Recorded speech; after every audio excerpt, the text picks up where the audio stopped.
মাটির বাঁধ সবটা পাকা করতে গেলে একটা প্রচুর টাকা দরকার। আমরা ক্যালকুলেট করেছিলাম মোটামুটি 10,000 কোটি টাকা লাগবে।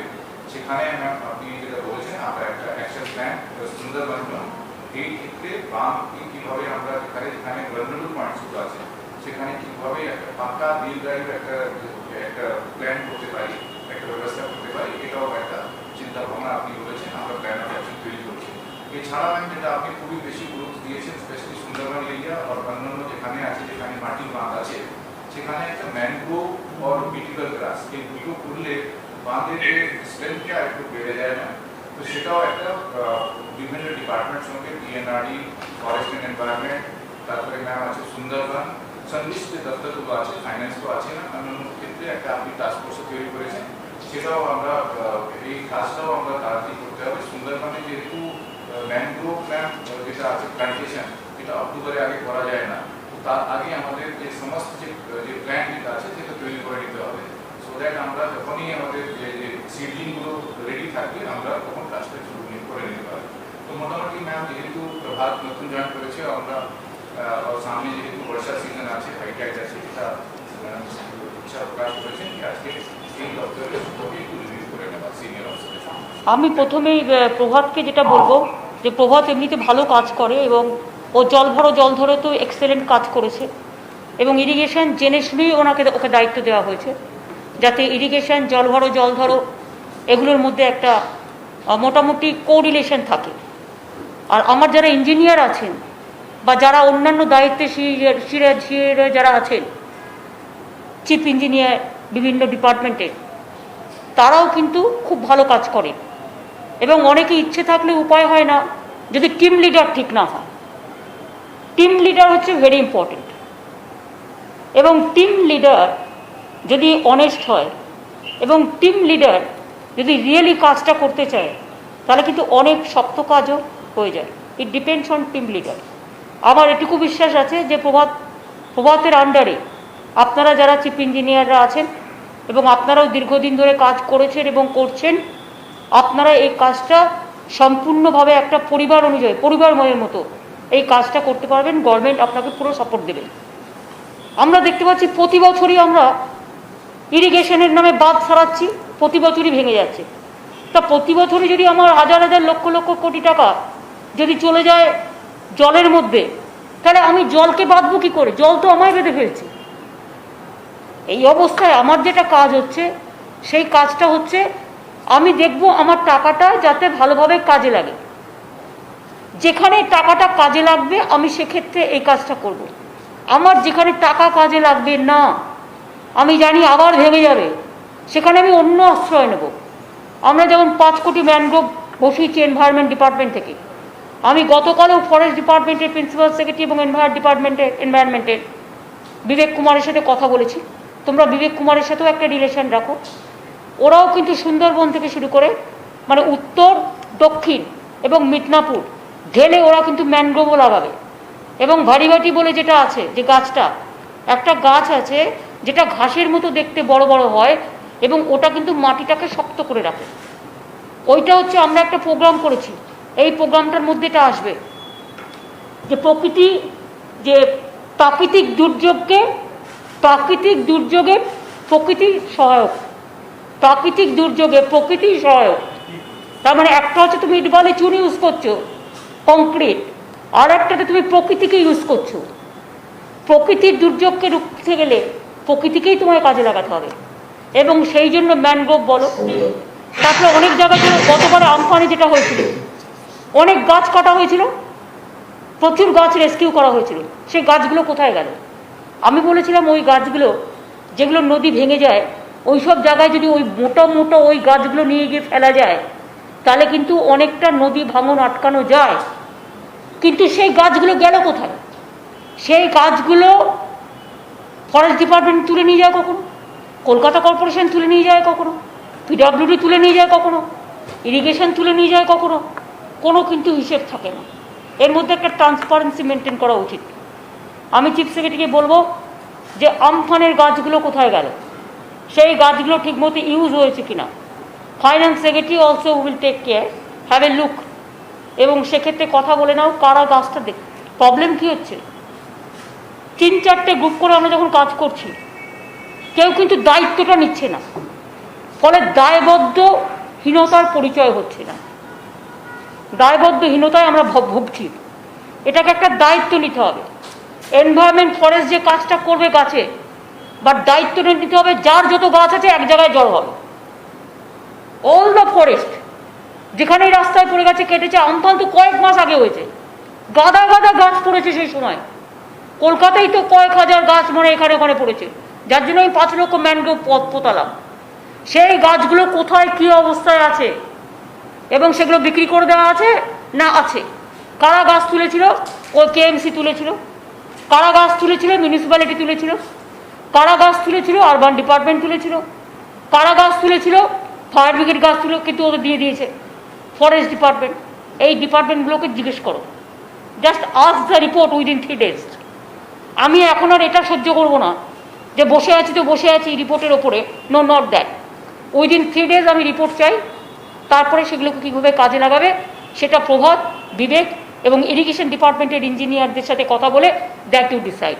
একটা এরিয়া আছে, 2টো বান আছে বড়, একটা 11ই জুন আছে, সেটা অত বড় নয়, কিন্তু বৃষ্টির ওপরে যদি বান হয় তাহলে কিন্তু সেটা ডবল হয়ে যায়। 26-এর বানটা কিন্তু বড় বান আছে, আবার একটা ভরা কোটাল আসছে। তার আগে কিন্তু এনভায়রনমেন্টের যে কাজগুলো আমাকে 12 তারিখেও কিছুটা আছে, 12 তারিখের আগেও কিছু করে ফেলতে হবে, এবং 26 তারিখের আগে তো অবশ্যই করে ফেলতে হবে। আর তারপরে আমাদের এখানে বৃষ্টি হলে যেটা আমাদের ফেনোমেনা ফেস করতে হয়, ঝাড়খণ্ডে বৃষ্টি হলে সব জলটা আমাদের এখানে এসে ঢোকে, সেটা তোমাদের কন্টিনিউয়াস মনিটরিং করতে হবে। আমি কিন্তু ফুটফাট করে এখনো জল ফেলতে দিই না। আগে যেমন কাউকে না জানিয়ে জলটা ফেলে দিত, ছেড়ে দিত, ফলে হাজার হাজার মানুষ মারা যেত। আমরা এখন একটা সিস্টেম করে দিয়েছি 24x7। সেই জন্য তোমাদের আজকে ডেকে ব্রিফ করে দিয়েছি।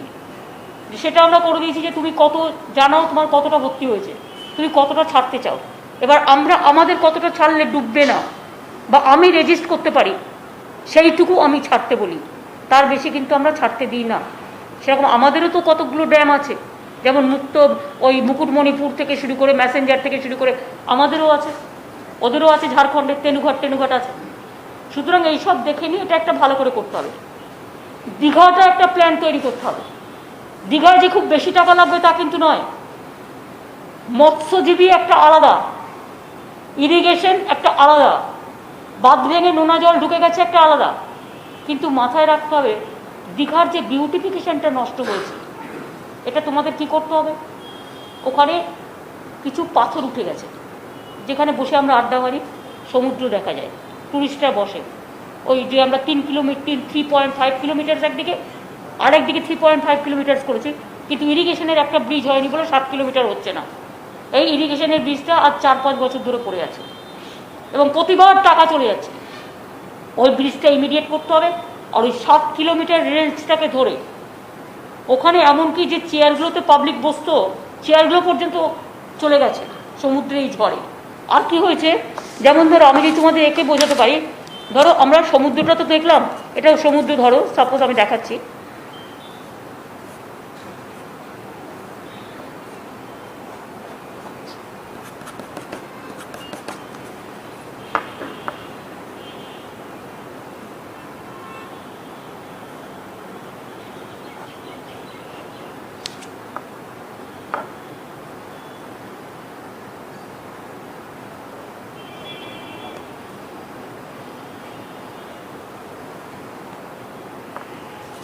ধরো ওপরে একটা সমুদ্র, তার পাশে যে দেখালাম আমি জাস্ট গ্রাফিক করে, এটা হচ্ছে বসার জায়গা।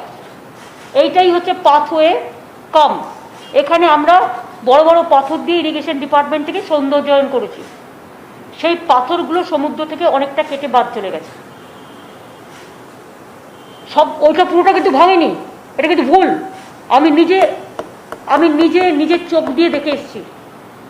পুরোটা ভেঙে চলে গেছে তা নয়। ধরো একটা পাথরের বড় মার্বেল উড়িয়ে নিয়ে গেছে, কিন্তু 4টে পাথর ঠিক আছে, সেগুলো একটু মজবুত করতে হবে।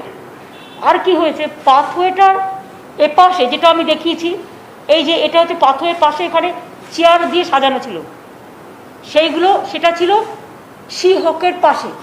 মানে আমাদের যে দিঘি বাড়িটা হয়েছে সেইখানটায়, এইখানটায় কি হয়েছে, এখানে আমাদের অনেক চেয়ার পাতা ছিল, মানে এখানে চেয়ার পাতা ছিল, হকার্সদের দোকান ছিল, হকার্সদের দোকান এই পাশের সাইডে, এখান দিয়ে চেয়ার পাতা ছিল, ভর্তি ভর্তি চেয়ার পাতা ছিল, হকার ওই পাশটা হকারদের দোকান ছিল সাইড দিয়ে। কারণ যখন আমি ওটা বিউটিফিকেশন করেছিলাম তখন হকারদের আমরা একটা পার্মানেন্ট স্ট্রাকচার করে দিয়েছিলাম, প্রায় 700 হকারকে আমরা দোকান দিয়েছিলাম, 700 বা 1000 এরকম একটা হবে। কিন্তু এই চেয়ারগুলো সব উড়িয়ে নিয়ে চলে গেছে, এই চেয়ারগুলো কিন্তু একটাও নেই। সেগুলো ঠিক আছে তুমি বানাও, তুমি মোটা কাঠের বা পাথরের বানাও, যাতে পাথরের বানালে উড়ে যেতে না পারে দেখতে হবে। দীঘার মধ্যে যে বোল্ডারগুলো ছিল আমি দেখলাম পাথরের এটা ঠিক আছে, কিন্তু বোল্ডারগুলো নেই,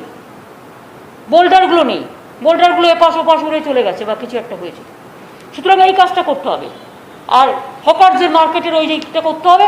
আর এই সৌন্দর্যায়নটা ওখানে একটা বিশ্ব বাংলার দোকান ছিল কাপে হাউসের মতো, সেইটাও উড়ে চলে গেছে। সেটা দেখে নাও কারা করেছিল, এগুলো প্রাইভেট শপস হবে, প্রাইভেট শপস। আমার গভর্নমেন্টের যেটা ছিল, আমার এই ব্রিজটা এখানে ধরো তুমি দেখতে পাচ্ছ আমি ব্রিজ করেছি, ধরো একটা পাথর উঠে গেছে, এটা ঠিক আছে, একটা উঠে গেছে, এটা ঠিক আছে, এইরকম দুটো উঠে গেছে, দুটো ঠিক আছে, এরকম এটা চোখে দেখলে বুঝতে পারবে। আর এটা হচ্ছে আমার এখানে চেয়ার পাতা ছিল, পুরো চেয়ার পাতা ছিল, সুন্দর বিউটিফিকেশন করা ছিল সেই জায়গাটা পুরো। এমনি এটা ঠিক আছে কংক্রিটটা, কিন্তু পাথওয়েটা ভেঙেছে। এবার পাথওয়ে কেন ভেঙেছে, পাথওয়ে ভেঙেছে তার কারণ দেখো, আমি তো এক্সপার্ট না, ইঞ্জিনিয়াররা বলতে পারবে। পাথওয়েটা ভেঙেছে, কিছু পাথওয়ে যখন ভেঙেছে আমি দেখছি বড় বড় ওই ফেভার ব্লক দিয়ে যেগুলো করে, সেই ফেভার ব্লকগুলো ভেঙে পড়ে আছে বা সেগুলো উঠে গেছে। সেগুলো উঠে গেছে কীরকম, ধরো আমি সাপোজ আমি কোনো একটা কাজ করছি, আমি পুঁতি দিয়ে বা কোনো কিছু দিয়ে আঠা দিয়ে আটকাচ্ছি, আমি কিছু একটা তৈরি করছি। যেমন আগেকার দিনে মেয়েরা ময়ূর টয়ূর নানা রকম তৈরি করতো, পুঁতি টুতি দিয়ে আঠা দিয়ে আটকাতো বা সেলাই করতো, দুটোর মধ্যে একটা।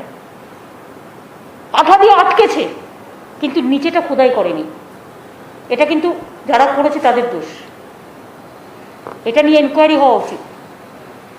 মানে পাথরগুলো উঠে পড়ে আছে, নিচেটা আমি দেখছি কংক্রিট। তার মানে কি, আমরা যেমন পিচের ওপরে পিচ ঢালি, ওই যে পাথরটা আগে ছিল পুরনো যে কংক্রিটের, সেইটাকে কিন্তু খোদাই করেনি, সেটাকে তো গর্ত করবে ভালো করে বসানোর জন্য। ইট বসানোর আগে কি করি আমরা, সিমেন্ট, চুন, সুরকি, যারা কনস্ট্রাকশনের ইঞ্জিনিয়াররা আছেন জানান, তারা সেগুলো বসায়, তারপরে তো ইটটা বসায়। এটাই তো ফাউন্ডেশন হয় ভালো করে, তারা তো ফাউন্ডেশনই হবে না বাড়ির, ফাউন্ডেশনটাই রং। ফেভার ব্লকে যেটা হয়েছে, সুতরাং এটা দীঘায় যিনি সিই আছেন, চিফ ইঞ্জিনিয়ার আছেন, তাকে দায়িত্ব নিয়ে এই কাজটা করতে হবে।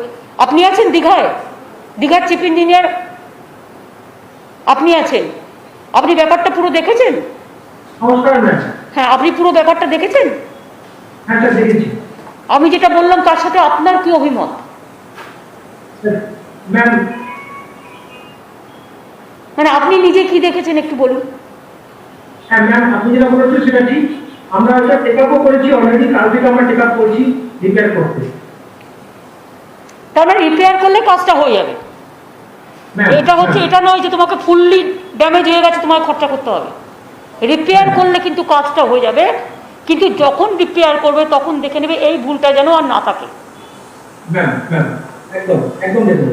আর ইরিগেশনের যে ব্রিজটা বাকি আছে, যেটার জন্য 3.5 কিলোমিটার যুক্ত হতে পারছে না, 7 কিলোমিটারের একটা মেরিন বিচের মতো আমরা একটা তৈরি করছি দীঘায়। একটা ব্রিজ ইরিগেশন ডিপার্টমেন্ট আজকে 3-4 বছর ধরে ফেলে রেখে দিয়েছে। আমি যখনই জিজ্ঞেস করি বলে আগামী 6 মাসে, আবার জিজ্ঞেস করলে বলে আগামী 6 মাসে, আবার বলে আগামী 6 মাসে। 6 মাস কবে শেষ হবে আমায় বলতে পারেন? Why it is not priority? আর ওখানে যেগুলো সিএসকে আমি যেটা বলবো, ওখানে যেগুলো যেহেতু দীঘা ডেভেলপমেন্ট অথরিটি চেয়ারপারসন, এখন আমি কাউকে করিনি, আমি উইথড্র করে নিয়েছি, এখন সিএস দেখছে এটা। আলাপনকে আমি দায়িত্ব দিয়েছিলাম, কারণ আলাপন তখন সিএস ছিল বলে।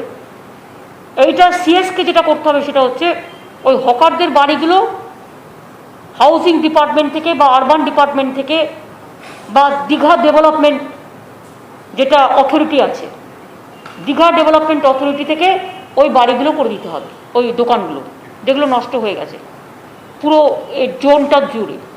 কারণ ওখানে কিন্তু মনে রাখতে হবে গরিব লোকেরাই ব্যবসা করে খায় এবং ওখানে লক্ষ লক্ষ লোক আসে, ওদের খাবারটা জোটায় কিন্তু গরিব লোকগুলো। মন্দারমণিতে যেমন সব হোটেলগুলো চলে গেছে, সেটা ওদের নিজেদেরও দোষ আছে, কারণ ওরা একদম সমুদ্রের মধ্যেখানে ঢুকে গেছে প্রায়। আপনি সমুদ্রকে অত্যাচার করবেন, সমুদ্র আপনাকে সবসময় ক্ষমা করবে না। You can't take us granted, নেচারকে আপনি গ্রান্ট করে নিতে পারেন না। সুতরাং এখন যখন আবার ওরা করবে, তখন ইরিগেশন ডিপার্টমেন্ট কিছু না একটা বলে দেবে যে দেখুন এতটা বাদ দিয়ে করুন প্লিজ, তা নাহলে আবার কোনোদিন আপনার ডুবে যাবে। আপনার ভালোর জন্যই বলছি, পুরোটা ডুবতে চান না নিজের মধ্যে ব্যবসা করতে চান? আপনি বিজনেস করুন, আমরা চাই, আমাদের কোনো প্রবলেম নেই। আমার মনে হচ্ছে আমি একটা দীঘা তমলুক রেলওয়ে করে দিয়েছিলাম, তাতে 600টা হোটেল তৈরি হয়েছিল দীঘায়। দীঘা ইজ সো রিচ নাও, এবং সেই জন্য প্রচুর মানুষের খাবার দাবার আছে, ডাব থেকে শুরু করে, ডাবওয়ালা থেকে শুরু করে, শশা বিক্রেতা থেকে শুরু করে লক্ষ লক্ষ মানুষের পেটের উপার্জন হয়। সুতরাং তাদের কিন্তু আমায় হেডটা করতে হবে। আর দরকার হলে যারা গরিব লোক ডাব টাব বিক্রি করে, কি আছে কিছু হকারদের ওই যে গাড়িগুলো, হকার্স যে ছোট ছোট ট্রলি, যেগুলো কর্পোরেশন একবার তৈরিও করেছিল, 4টে করে চেয়ার দিয়ে মুভেবল, যেটা ওই কিছু হকারদের ট্রলি দিয়ে দিলেই হয়ে গেল। আপাতত যখন তোমরা বাড়িগুলো তৈরি করবে, মানে দীঘা ডেভেলপমেন্ট অথরিটির বাড়িগুলো যে তৈরি করবে, ওই দোকানগুলো একই কায়দায় আগে যা ছিল তাই, ততদিন ওরা কি করবে, ততদিন ওদের যদি তুমি ধরো 800 1000 আছে, 1000টা ট্রলি দিয়ে দাও, তাহলে ওখানে আপাতত বসে ওরা এক সাইডে বিজনেস করুক, তারপর আস্তে আস্তে হয়ে যাবে। আরেকটা করতে হবে, দীঘা ডেভেলপমেন্ট অথরিটি থেকে ওই দিঘি বাড়িটা, সৈকত দীঘা সৈকত থেকে শুরু করে ওখানে প্রচুর পাবলিক ঘুরতে যায়, অনেক গেস্ট যায়, ওখানে কারা কাজ করছে কি করছে তার কিন্তু কোনো ঠিক ঠিকানা নাই। এগুলো কিন্তু দীঘা ডেভেলপমেন্ট অথরিটি থেকে প্লিজ টেক আপ দিস। বলো প্রভাত, এবার তুমি বলো তুমি কিভাবে, তোমার কি কি প্রবলেম এবং তুমি কি চাও আমাদের থেকে।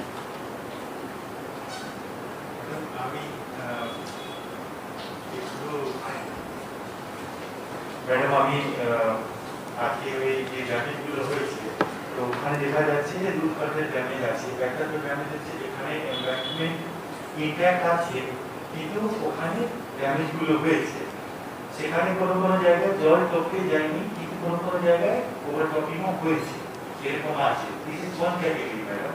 সেকেন্ড হচ্ছে যেখানে একেবারে বাঁধকে ভেঙে চুড়ে জলটা ঢুকে গেছে, তো দ্যাট ইজ মোর ডেঞ্জারাস। এবং এই যে 26 তারিখে বরফ পড়ার সেই সময় ওটাকে খুবই ডেঞ্জারাস হয়ে দাঁড়াবে। তো ওই রকম যেখানে পুরো ভেঙে চুড়ে বেরিয়ে গেছে, এরকম পয়েন্টস আছে 317টা পয়েন্ট।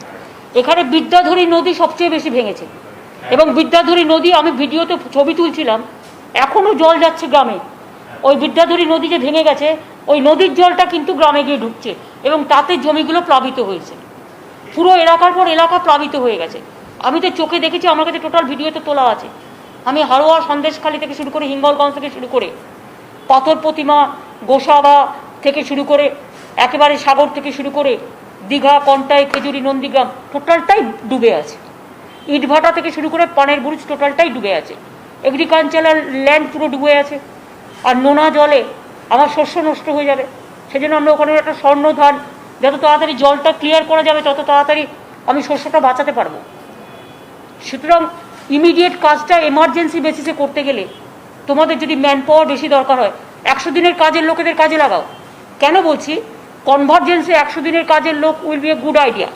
কনভার্জেন্সে 100 দিনের কাজের লোককে কাজে লাগাও, লোকাল লোকেদের কাজে লাগাও, এবং তারা কাজ করলে দেখবে তুমি ম্যান পাওয়ারের দিকটা অনেকটা পেয়ে যাবে।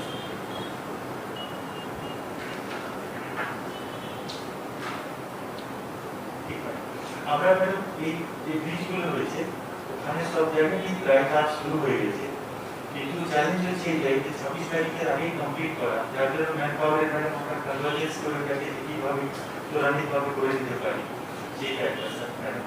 সেকেন্ড হচ্ছে যে আমরা কিছুটা ফাইন্যান্সিয়াল পাওয়ার ডেলিগেটেড আছে ডিপার্টমেন্টে, অপ টু 20 লাখ, কিন্তু কোনো কোনো ব্রিজ এরকম হয়েছে যার পুরো লসের যে কোয়ান্টাম ওটা 20 লাখের ঊর্ধ্বে আছে। তার জন্য sir madam finance secretary sir সঙ্গে আমার এইমাত্র মিটিং হলো, অলরেডি ম্যাডাম একটা প্রস্তাব আমরা পাঠিয়েছি, ওই ডেলিগেশনের ব্যাপারটা হয়ে যাবে। শোনো, ডেলিগেশনে কি করে, যখনই তুমি 20 লাখ ছিলে, কারণ আমি রেলে তো 3 বছর কাজ করে এসেছি, সবচেয়ে বড় টেন্ডার আমি সামলে এসেছি। এরা কি করে, যখনই টাকাটা কম হয় তখন টেন্ডারটা ভেঙে দেয়। ধরো 30 লাখ টাকা খরচ, ও কি করে 20 দুটো জায়গায় ভাগ করে দিল। এইটা না করে একদম পুরো, এটা হচ্ছে আরেকটা মানে চাতুরতা, টেন্ডার প্রসেসকে ম্যানিপুলেশন করা। ট্রান্সপারেন্সি মেনটেন করার জন্য ইয়েস, সেটা মনোজ পন্থ ফাইন্যান্স সেক্রেটারি হিসেবে তোমাকে যেটা অ্যালাউ করবে, আমার মনে হয় ওদের একটা এমার্জেন্সি কাজগুলো করবার জন্য অ্যালাউ করা উচিত। আর আমি এটা বিশ্বাস করি, অফিসাররা কেউ খারাপ নয়, এমপ্লয়িজরাও খারাপ নয়। তুমি একদম যারা ইঞ্জিনিয়ার আছে তোমাকে ফুল সাপোর্ট দেবে, তুমি ফুল সাপোর্ট নিয়ে কাজটা করবে। কারণ অফিসারদের একটা সুযোগ আছে, তাদের মাথা থেকে কোনো বোঝা থাকলো না যে টাকা তুলতে হবে, আর তাদের মাথায় কোনো বোঝা থাকলো না যে কেউ তাকে তার মুখটা বন্ধ করবে। এখানে কাজটা ভালো করে করবার জন্য দে টোটালি ডেডিকেটেড, এবং ডেডিকেটেডলি তোমার সাথে কাজ করবে, এটা আমি বিশ্বাস করি। এটা খুব জেনুইন। কিছু পয়েন্ট আছে ম্যাডাম যেখানে দেখা গেছে যে অতীতেও ভেঙেছে, এবার আবার ভেঙেছে। আমার মনে হয় ম্যাডাম ওইটাকে আরো ভালো, এখন তো আমরা এই বড় প্রোগ্রামকে সামনে দিতে পারি এটা ঠিকঠাক করে, কিন্তু মনে হচ্ছে ম্যাডাম ওখানে আরো একটু সফট করে একটু ইনপুট ডিজাইন করে ওখানে বানানো দরকার, যাতে ভবিষ্যতে একটা এক্সপার্টস কমিটি তোমরা তৈরি করো। প্রতি বছরই দেখো, নয় বুলবুল, নয় আমফান, নয় সুনামি, নয় আয়লা, নয় এই কী যেন হলো ইয়াস, কেউ না কেউ আসছে, প্রতিবার ধমকি দিয়ে চলে যাচ্ছে, আর টাকাগুলো জলেই চলে যাচ্ছে। সুতরাং এর জন্য তোমার একটা 20 ইয়ার্সের মধ্যে ভাঙবে না, বা 10 ইয়ার্সের মধ্যে ভাঙবে না।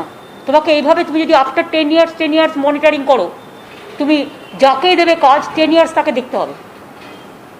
এই রকম ধরনের কিছু একটা ভাবো, এবং একটা এক্সপার্টস কমিটির ওপিনিয়ন নাও যারা নদী বিশেষজ্ঞ, যে কী করে এটাকে আরও বেশি করে রক্ষা করা যায়। যেখানে তুমি জানো যে তোমার ভাঙবেই, তোমার কিছু করার নেই, সেখানে ওই ম্যানগ্রেভার লাগাও না, ওই ভারী ভাট কী বলছে, ও অনেক ভালো কাজ করে, ওগুলো ভীষণ ভালো কাজ করে। তোমার দুটো সাইড, একটা কংক্রিটে কাজ করবে আর একটা করবে না। যেটা না করবে সেখানে তোমাকে লাস্ট অপশানটা নিতে হবে, যে অপশানে তোমার টাকাও যাবে না, টাকা কম যাবে, বাট কাজটা হবে। আমাদের ওই ম্যানগ্রোভ যেটা আমরা 5 কোটি লাগিয়েছি সুন্দরবনে আমফানের পর, এটা আমার 6.5 কোটি টাকা লেগেছে ম্যান পাওয়ারের জন্য। গাছটা তো এনভায়রনমেন্ট ডিপার্টমেন্ট দিয়েছে, এবং ওরা আবার দেবে। ওদের ম্যান পাওয়ারটাও 100 দিনের কাজে সেই জন্য লাগবে। ওদের সাথে কথা হয়ে গেছে অলরেডি। ইঞ্জিনিয়ারদের, চিফ ইঞ্জিনিয়ারদের কিছু বলার আছে, বলুন।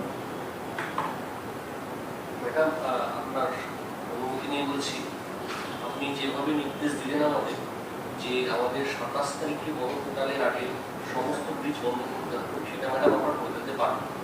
27 তারিখের পরে কোথাও কোনো জায়গায় ম্যাডাম অ্যাকচুয়ালি স্যার ওই কোর্ট ট্রাস্টির যে টাইট টেবিল, তাতে করে 27 তারিখ দেখাচ্ছে। কিন্তু আপনারা জেনে রাখবেন 11 আর 26, সুতরাং 11, 12, 11 হলে 12টাও আপনাকে মাথায় রাখতে হবে, কারণ ডে অ্যান্ড নাইট তো হয়। আর সুতরাং 26 হলে 26, 27 আপনাকে মাথায় রাখতে হবে। তার মধ্যে ম্যাডাম আমরা সমস্ত ব্রিজ বন্ধ করে দেবো, এবং তারপরে কোনো জল ঢোকার ব্যবস্থাটা থাকবে না, তারপরে নিচে আছে। আরেকটা ম্যাডাম আপনার অনুমতি নিয়ে বলছি, গত বছর যে আমফান হয়েছিল, আমফানের পরে ম্যাডাম আপনার নির্দেশ মতো একটা এক্সপার্ট কমিটি গঠিত হয়েছিল।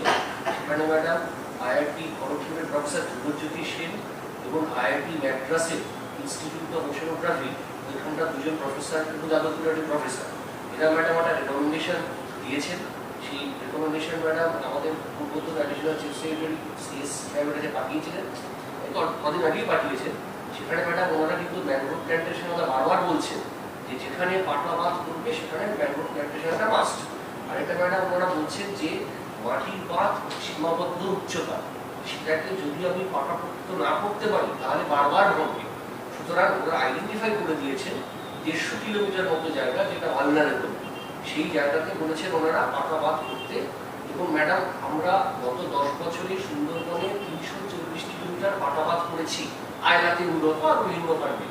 সেই পাকা বাঁধ ম্যাডাম একটাও কিন্তু কোথাও ব্রিজ করেনি, আমফানের সময়তেও করেনি, চষের সময়তেও করেনি। সুতরাং ম্যাডাম আমাদের মানে কনস্ট্রাকশন পুনর্গঠন করতে হলে আমাদের কিন্তু ফান্ডের অ্যাভেলেবিলিটিটা প্রবলেম আছে নিশ্চয়ই, কিন্তু যতখানি টাকা পাই ম্যাডাম আমাদের সেই দিকেই বোধহয় যাওয়াটা। ওটাও দেখে নিন। প্লাস আপনি যেটা ম্যানগ্রোভের কথা বলছেন, ইটস এ গুড প্রপোজাল। এবং ভারী ভাট যেটা বলছে, এটা আপনাদের পুরো হেল্প করবে ফরেস্ট ডিপার্টমেন্ট। ফরেস্ট ডিপার্টমেন্টের, এনভায়রনমেন্ট ডিপার্টমেন্টের টাকা আছে, ওদের বলো ম্যানগ্রোভটা ওরা লাগাবে, ঠিক আছে? ওরা যেমন 5 কোটি যদি সুন্দরবনে লাগিয়ে থাকে, আরও 5 কোটি সুন্দরবনে লাগাবে। দরকার হলে ওকে বলো যে আরও 5 কোটি উত্তর 24 পরগনা লাগাতে। 15 কোটির প্রজেক্ট দাও, 5 কোটি সুন্দরবন, 5 কোটি তোমার দক্ষিণ 24 পরগনা, 5 কোটি উত্তর 24 পরগনা, 5 কোটি দীঘা দিয়ে দাও। তাহলে তুমি দেখবে দীঘা, খেজুরি, নন্দীগ্রাম ওই জায়গাগুলোও বেঁচে যাবে। এবং এটা তো already experts committee already report দিয়েছে, দেখে নাও। আমার মনে হয় চিফ সেক্রেটারি যেটা করতে পারে যে তুমি একে বিবেককে ডেকে আর আমাদের চিফ ইঞ্জিনিয়ারদের যারা আছে ডেকে, ফরেস্ট আর এনভায়রনমেন্ট দুটোকে আর পঞ্চায়েত 4-5 জন মিলে বসে, আলাপনকে ডেকে নাও, গোপালিকাকেও ডেকে নাও, ডেকে নিয়ে তোমরা একটা মিটিং করে নাও, আরেকটু কম্প্রিহেন্সিভ। আমি চাই না বেশি টাইম খরচা হোক, এটা তোমরা কালকেই করে নিও, বেশি টাইম দিও না, সকালের দিকে করে দিও। এই চা দেবেন আমাদের? বলুন আর কি বলার আছে। ভালো ভালো বলেছেন, থ্যাংক ইউ সো মাচ। মাটির বাদে হবে না, হবে না। মাটির রসগোল্লা তাহলে তো লোকে খেত, মাটির রসগোল্লা তো আমরা খেতে পাই না, ওটা দেখাবার জন্য ঠিক আছে। পাকা বাদে যেতে হবে, আর ম্যানগ্রোভ যেটা বলেছে কম্পালসারি ওইটা করতে হবে, ওটা আমার 2 নম্বর অপশান, কারণ এটার সাথে ওটা কাজে লাগছে, আর দুটো একসাথে হলে ধাক্কাতেও কিছু হচ্ছে না। এটা একদম ঠিক। ম্যানগ্রোভ, ঝাউ গাছ, এই সমস্ত আমাদের বেশি করে ম্যানগ্রোভ আর ভারিবার, এই দুটো গাছ, এটা এক্সপার্টরা বলবে, একদম নিশ্চিন্তে বলবে। এবং এই মিটিংটা তোমরা করে নাও, আর তাতে দুটো ডিপার্টমেন্টে টাকা কোথা থেকে আসবে, ম্যানগ্রোভ আর ভারিবার যেটা লাগাবে সেটা এনভায়রনমেন্ট ডিপার্টমেন্ট, ওদের টাকা থেকে। ফরেস্টও আছে, এনভায়রনমেন্টের পলিউশন বোর্ড আছে, আমি এগুলো সব জানি, এতদিন ধরে কাজ করছি, জানবো না? তোমাদের অনেকটাই আমি জানি। সুতরাং এনভায়রনমেন্ট পলিউশন কন্ট্রোল বোর্ড যেটা আছে, পলিউশন কন্ট্রোল বোর্ড, কল্যাণ রুদ্র চেয়ারম্যান আছে, এবং ওখানে বিবেক কুমার আছে, সুতরাং একদম রোশনি গেছে, সুতরাং ওটাকে ওদের দিয়ে করাবে। এই ফান্ডটা কিন্তু তোমাদের দিতে হবে না, এটা ইয়েস অ্যান্ড পিএনআর, আর 100 দিনের কাজ পিএনআরডি ফান্ড দেবে, আর ওদের টাকার ফান্ডটা দেবে environment department and pollution control board. বাদ বাকিটা তোমরা করবে, তাতে কি টাকাটা তুমি 3টে ভাগে ভাগ করতে পারলে, একবারে তোমার এনা পড়লো না। বলুন, আপনাদের কারো কিছু বলার আছে? চিফ ইঞ্জিনিয়ার আর 5 জন আছেন আপনারা, আর কারো কিছু বলার আছে? আমি সঞ্জয় কুন্ডু, হাওড়াটা আমার দেখছি, হাওড়ায় যে কটা আমাদের বিট করেছিল সেগুলো আমরা অলরেডি চেক আপ করে, ওই উলুবেড়িয়ার দিকে, উলুবেড়িয়া এবং খানাকুল, এপাশ ওপাশ, খানাকুল, শ্যামপুর 1-2, উদয়নারায়ণপুর, উলুবেড়িয়া, রূপনারায়ণ নদীর এটা। হ্যাঁ, আমরা অলরেডি চেক আপ করে নিয়েছি, আশা করছি সামনে যে 11 তারিখ পোর্টাল আছে তাতে যাতে একদমই না ঢুকে সেটা আমরা চেষ্টা করবো। খানাকুল আরামবাগের দিকটাও দেখবেন, কারণ এটা হয় কি, একটা উদয়নারায়ণপুর এপাশে আর ওপাশে খানাকুল, দুটো দিকই যায় একসাথে, আর ওটা ভীষণ ফোর্সটা ভীষণ বেশি। রূপনারায়ণ ফোর্স আমি নিজের চোখে অনেকবার দেখে এসেছি, তো বাপরে বাপ। আমরা তো জল ধরো করে অনেকটা এখন কম আসে, যে জলটা আছে বন্যার, যখন ঝাড়খণ্ড ছেড়ে দেয়, আগে কিন্তু অনেকটা বেশি আসতো। তারপরে ওখানকার লোকেরাই আমাকে একটা রিপোর্ট দিয়েছে যে দিদি দেখছেন তো এবারে 1 কিলোমিটার কম এসছে। তাই বললাম 1 কিলোমিটার কম কী করে এলো? বললো যে ওই যে চেক ড্যাম করেছেন আপনারা, চেক ড্যাম, নদীবাঁধ আমরা করেছি না, চেক ড্যামগুলো 500 কোটি টাকার চেক ড্যাম করেছি, আর অনেক জল ধরো আমরা পুকুর কেটেছি, ফলে জলটা ওখানে জমে যায়। আর আগামী দিনে তো আমাদের ডিবিসি, আমরা তো এটা থেকেও খরচ করতে পারি।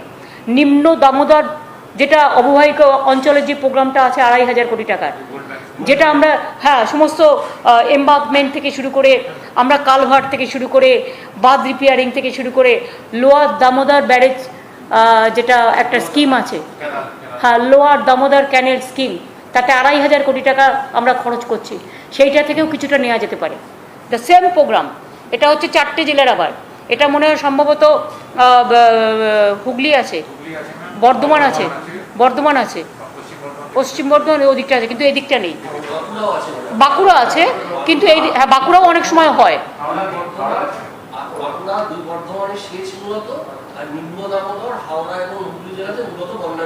হ্যাঁ, উত্তর 24 পরগনা, দক্ষিণ 24 পরগনায় নেই। মিদনাপুর পশ্চিমেও কিছুটা করতে হবে, কারণ ওই দিকটায় কিছু শিলাবতী টিলাবতী দিয়ে ভাঙে। জানি, আমি ঘাটাল মাস্টার প্ল্যান করিনি।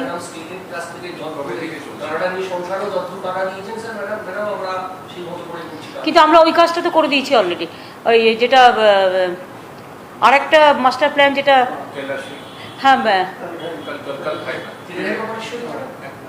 कल है गांधी मास्टर কাদি মাস্টার প্ল্যান না, मैम एनी कार्ड बोलते নিকাটটাও না, আরেকটা আছে। না না না না না, ঘাটাল না না, ঘাটাল না, ঘাটাল না, ঘাটাল আলাদা। আরে যেটা আমরা ক দিয়ে নাম বলো না, কেলেঘাই, ওটা তো আমরা 750 কোটি টাকা খরচ করেছি। কেলেঘাই কপালেশ্বরী, তাতে তো অনেক জায়গা বেঁচে গেছে। মিদনাপুর পশ্চিম আগে আমি দেখতাম পুরো মানে মেন হাইওয়েতে জল উঠতো, ওইটা হওয়ার পর এটা অনেকটা সেফ হয়েছে। ঘাটার মাস্টার প্ল্যানটা আমাদের কোনো জায়গা থেকে টাকা জোগাড় করতে হবে। এটা কিভাবে ফাইন্যান্সের তো জানা আছে কি কি সোর্স আছে, বাইরের থেকেও যদি সফট লোন পাওয়া যায়। এই একটা আর একটা হচ্ছে সাগরের ব্রিজটা, এই দুটোর জন্য আমরা, আর সুন্দরবন মাস্টার প্ল্যানের একটা প্যাকেজ, এই তিনটের জন্য যদি আমরা ব্যবহার করতে পারি, অনেকে তো এনভায়রনমেন্টের জন্য দেয়। সুতরাং it's a green environment project. Green environment প্রজেক্টের নাম করে দেখো যদি একটা মাস্টার পেপার তৈরি করতে পারো।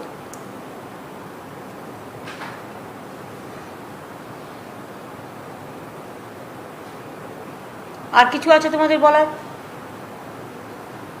আলাপন সব কভার হয়েছে? গোপালিকা, দ্বিবেদী বলো, আর কিছু বলার আছে? তোমার একটা সুবিধা আছে, তুমি ফাইন্যান্স থেকে দিয়েছিলে, সুতরাং ব্যাপারটা তুমি ভালো বুঝবে, বলো।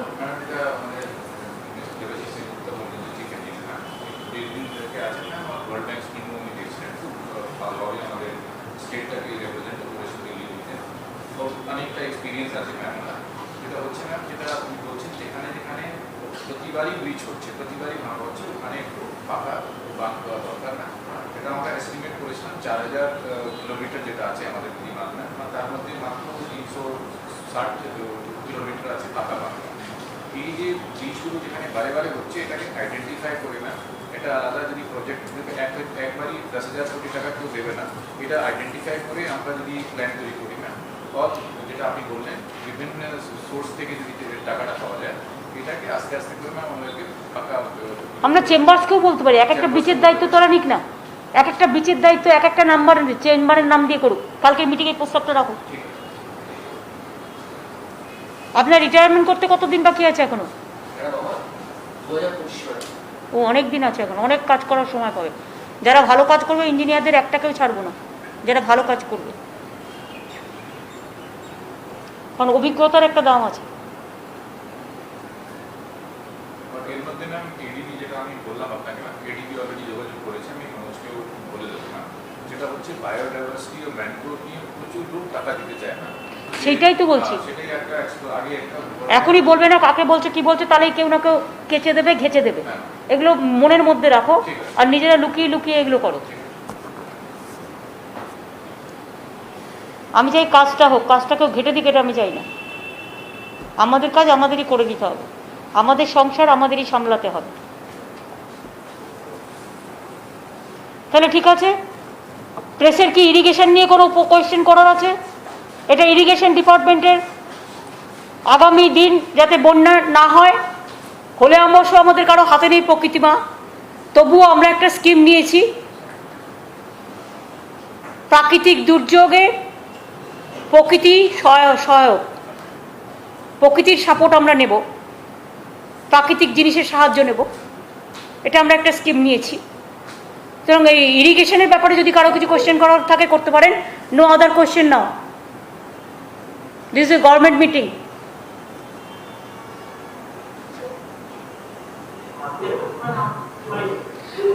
And please don't ask any question about Alapan Bandyopadhyay. The case is over now. Chapter is over now.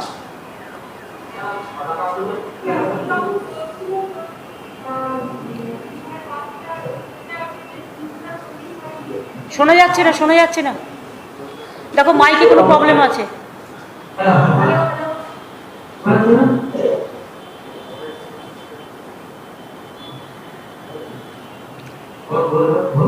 আপনি যখন বলছিলেন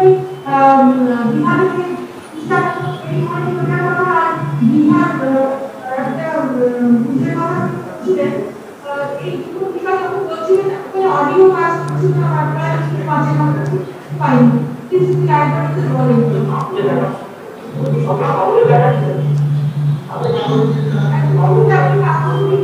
না না, দীঘার ব্যাপারে প্ল্যানিং তৈরি করার জন্য যেটা ভেঙে গেছে সেটাকে রিপেয়ার করবার জন্য প্রভাত মিশ্র, যিনি ইরিগেশন ডিপার্টমেন্টের প্রিন্সিপাল সেক্রেটারি আছে, তাকে চার্জ দেওয়া হয়েছে।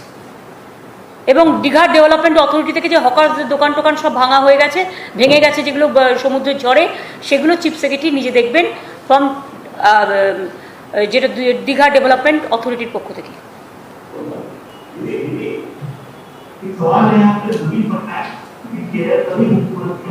Central centralized taxation procurement layer and आपको भी लिखिए। कोई ऑडियो का कोई प्रॉब्लम हो रहा है, देखो क्या है। हेलो हेलो, पहले ऑडियो ठीक करने दो, जस्ट वेट। ইকো হচ্ছে আমার মনে হয়, কেউ হয়তো চালু করে রেখে দিয়েছে দেখো।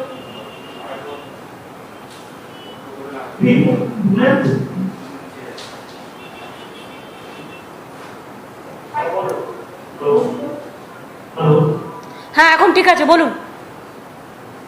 बोलिए। नवी पटनायक ने कितनी दिया सभी मुख्यमंत्री को की को एक्सप्लेनेशन और गवर्नमेंट ने उसको सरप्राइज किया है, आपको भी लिखी है सभी सीएम ने। नवीन जी मेरे को कल रात में फोन किया था, उन्होंने भी फोन किया था। केरला का चीफ मिनिस्टर भी चाहते हैं, उन्होंने भी चाहते हैं कि सेंट्रल गवर्नमेंट फ्री वैक्सीन दे, और स्टेट गवर्नमेंट को क्यों प्रोक्योरमेंट करने बोलता है। State government can not do it, it is a central government, they should have send the vaccine to the state government and state government को इसको free of cost में देना चाहिए। We do agree with this proposal, everybody is agreed.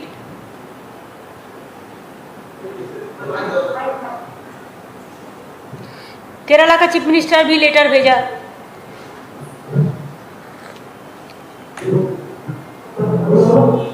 দিদি একটা প্রশ্ন, সেটা তুমি কিছু সংবাদপত্র দেখাচ্ছি যে মেডিকেল কলেজ থেকে অনেকগুলো টাকা ইনজেকশন শোনা যাচ্ছে না ঠিক মতো, অডিও কিছু একটা প্রবলেম ক্রিয়েট করছে।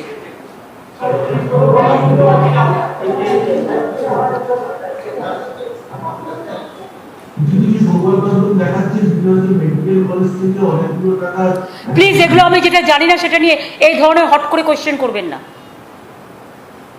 কে একটা গিয়ে কমপ্লেন করলো, তিনি নিজে ঠিক আছেন তো? সব কমপ্লেন উইদাউট এনকোয়ারি এসব হয় না। হেলথ ডিপার্টমেন্ট আছে, হেলথ ডিপার্টমেন্ট দেখবে। মেডিকেল কলেজ নিজে আছে, মেডিকেল কলেজ নিজের ব্যাপারটা ভালো বোঝে, মেডিকেল কলেজ নিজে দেখবেন। কারো একটা কথা শুনে এক্ষুনি পলিটিক্যাল স্ট্যান্ড নিতে হবে, আমি পলিটিক্যাল স্ট্যান্ড নেব না। যেটা legal stand, that stand they have enough power with their hands, the medical college and the health department, তারা দেখবে। বলুন। MOS today has said that they are coming up with the plan so that by 2021 December all of the people in the country will get vaccinated. Do you think is it possible? কি বলছি আমি তো কিছু শুনতেই পাচ্ছি না।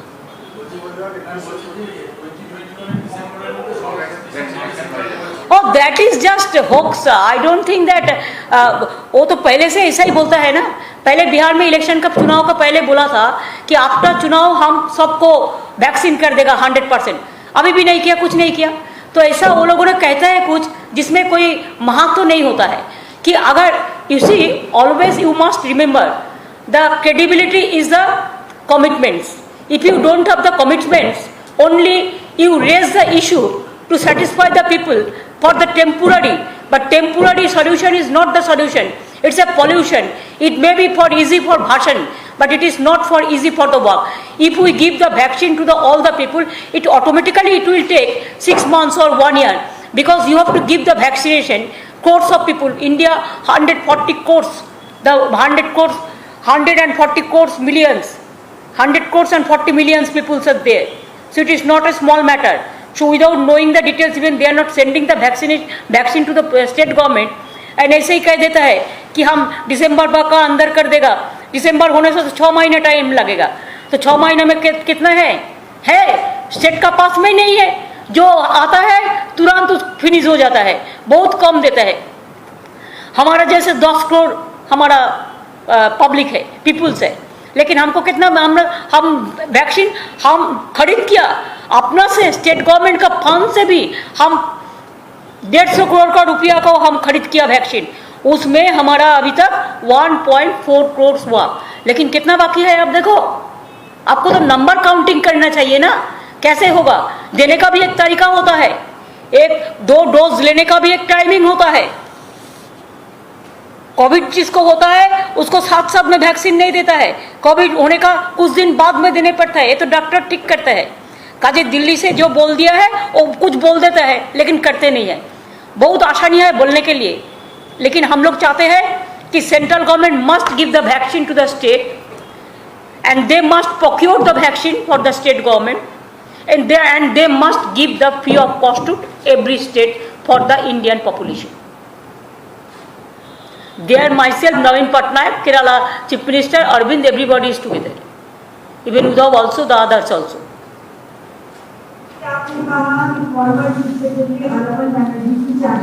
मैंने बोला है कि अभी इसका बारे में हम कुछ नहीं बोलेंगे, कि जब वो रिटायर कर दिया, रिटायर किया है, उसका साथ जो चल रहा है, the government will give full support to him. Okay, thank you.